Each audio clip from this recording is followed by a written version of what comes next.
দেশে ফেরার জন্য বিএনপি চেয়ারপারসন খালেদা জিয়া উদ্গ্রীব হয়ে আছেন বলে জানিয়েছেন তার ব্যক্তিগত চিকিৎসক ও বিএনপির স্থায়ী কমিটির সদস্য ডক্টর AZM জাহিদ হোসেন।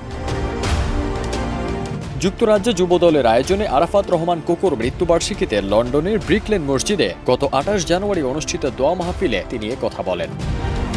কেউ না বুঝলেও আমরা আপনার প্রয়োজন বুঝি, আর তাই তো অত্যাধুনিক ফিচার সম্বলিত বিভিন্ন সাইজ আর কালারের 250-টিরও বেশি ডিজাইন অপশন নিয়ে ওয়ালটন স্মার্ট ফ্রিজ বোঝে আপনার প্রয়োজন।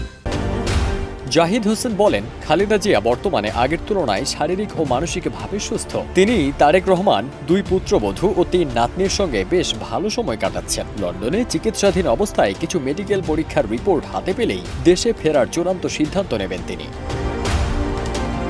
খালেদা জিয়া গণতন্ত্র পুনরুদ্ধার ও জনগণের ভোটাধিকার নিশ্চিত করতে অটল আছেন বলে উল্লেখ করে ডক্টর AZM জাহিদ বলেন, তারেক রহমান গত 15 বছর ধরে এ লক্ষ্যে কাজ করছেন এবং বর্তমান আন্দোলনে নেতৃত্ব দিচ্ছেন। আশাবাদ ব্যক্ত করে তিনি এও বলেন, পরিস্থিতি অনুযায়ী বেগম খালেদা জিয়া ও তারেক রহমান দ্রুতই দেশে ফিরবেন।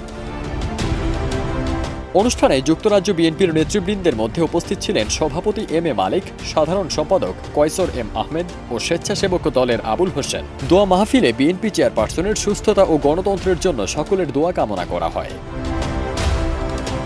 ফারদিন সানি, দেশ রূপান্তর।